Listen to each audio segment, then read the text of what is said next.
The biggest leap you will make in your photography journey, I promise you, is when you finally decide I'm going to learn how to post-process my images. And most of us use Adobe Lightroom for that, at least as the first step.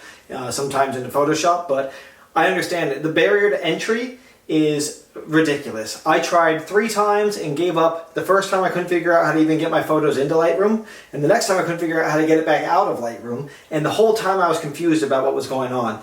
So I'm going to give you the guide I didn't have. I'm going to break down not just how to use Lightroom, but what it's actually doing. Because I think if you understand it at a very conceptual, very practical level, the rest of it's pretty easy. So give it a crack. If my style works for you, keep watching. If it doesn't, find somebody else. There's a lot of great YouTubers. But with that, let's get started.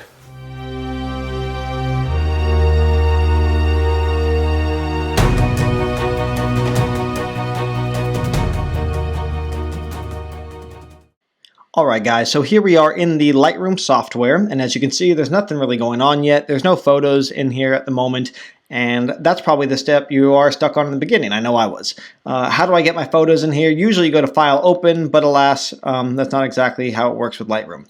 The first thing we need to do with Lightroom is tell it where the photos we want to process live. Okay, that's how we're going to think of it, and the process is called importing. So if we go to File and we go to Import Photos and Video, think of that kind of like you would think of Open in Microsoft Word or any other software. And if I click on that, it's going to say, all right, Adam, you tell me where the photo you want to process is living. And I say, okay, Lightroom, it's on my Extreme SSD hard drive in a folder called You'll Be an Expert in No Time. So if we click on that, you can see that there's, alas, a photo. So if we actually go into the hard drive and do this manually, you can see that in my Extreme SSD hard drive, I have that folder, You'll Be an Expert in No Time. And if we double click that, there's a photo. So I'm not actually changing the location, and you really need to understand this. So listen carefully.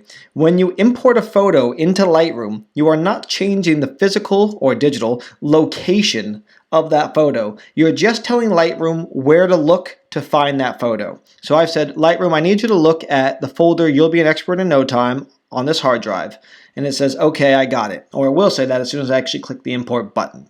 So I hope that makes sense. We are just telling it where to look. We are not actually moving the file from anywhere. And the one thing I want to mention before I go any further is this checkbox is pretty important. The include subfolders checkbox, look to see if that is checked or not checked. What that does is right now it's only importing this photo in this folder, You'll Be an Expert in No Time. But if I click include subfolders, you'll notice another one popped up.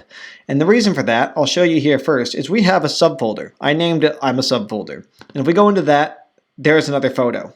So that's what Lightroom is saying with this. Do you want to only import the photos in the parent folder?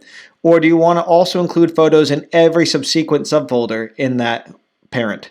And in this case, I only want this one. I don't want all the rest. So I'm going to not have include subfolder selected. I could, however, if I wanted some from a subfolder, I could always just deselect or select whichever ones I specifically want as well. That's fine. But you do want to make sure that if you're ever not finding photos you wish you were, or vice versa, check that box. And then once we have that set, we just click import. So really, that was a long-winded way of saying, in order to actually get your photos in, you just go File, Import Photos and Video. That's really it. But I wanted to explain, because I think it's really important, that you're not moving the file.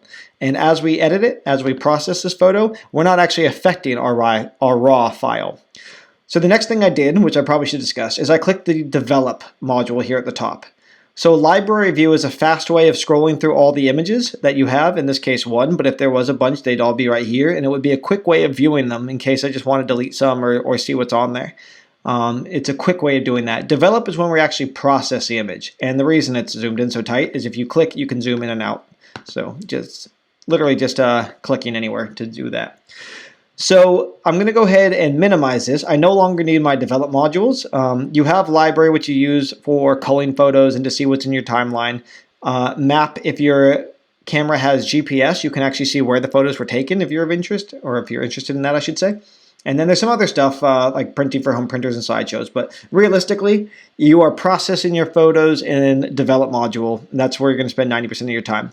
So I'm going to go ahead and hide that. I want as much screen size as I can get. And down here is the timeline. So if we had a list of photos, they would all be across here. In this case, we only have the one. For now, I'm going to go ahead and shut that down. And if we look right here, you will see that it says import in our history. So I'm mentioning this again because this is the hardest thing to grasp, but if you pay attention and you get it this once, the rest of your time using Lightroom will be super simple.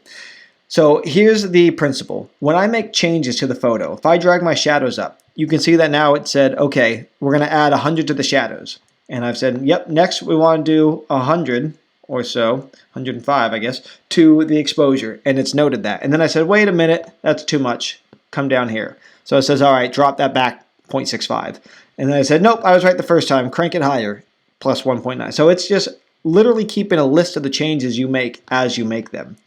So if we butcher the shot, the good thing is if we liked it and then we went too far or we wanted to see what it looked like a few clicks ago to see if this change was a good change or not, I can click back in my history to view it at different points. All right. So the reason we can do that is because this photo is never being touched. You can see if we come back into our physical digital folder here and I double click it, all those changes I just did in Lightroom haven't touched it at all. This raw will remain untouched, and that's why they call it non-destructive software, because no changes actually occur. It creates a side file that lists all the changes that we will eventually make when we export this. And don't get too bogged down with that just yet. Just understand you can't mess up your photos, so go nuts. Go crazy practicing this. You cannot destroy or hurt your actual images, and that's really important to know when you're learning. So let's say that I wanted to go back to this step and I said, the last place I liked it was here. I can then continue my workflow from this step, and you'll see that it undoes all those other ones and it starts from this point.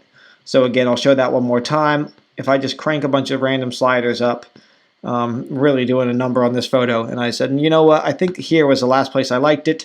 If I make another adjustment, it's going to pick up from that spot and start overwriting that list. So that is how Lightroom works. It creates a list of the changes you want to make, and then we have to export that file as a new photo. So that's going to be the next step, because you can't actually put a raw photo on Instagram or on your website. You have to put a JPEG or a different file format, to print, to put online. It needs to be usually a JPEG, to be honest. So right now it's in Lightroom as a raw file. We are making changes which are being listed, and when we are actually ready to say that's it, this is a masterpiece, I want this JPEG now so I can put on my website, we have to then export it. And I'm going to go over how that works in the next video. So if you found this useful, stick around. I'm going to walk you through the entire introductory phases of learning and understanding Lightroom, and I'm going to do it in exactly this way. I'm going to do it thorough, and I'm going to make sure you understand the concepts, not just the how-to, so that as you move forward, you're really getting it. So that's it, guys. That's how you get your photos into Lightroom and kind of how Lightroom works. If you were able to understand that, then you're about a week ahead of where I was when I started my journey. And the next video is going to be, now that we know how to get it into Lightroom, we're going to show you how to get it out of Lightroom. So that's coming up next. And then after that, we'll go through sliders, we'll go through tips and tricks and hotkeys and everything. This whole series is going to be designed to help you get really comfortable with the software. And once you do, you will see your photography go to the next level. I promise you. That was one of the biggest leaps I made in my personal journey. So I hope you enjoyed this. Let me know in the comments below and look for the next one on how to export your photos.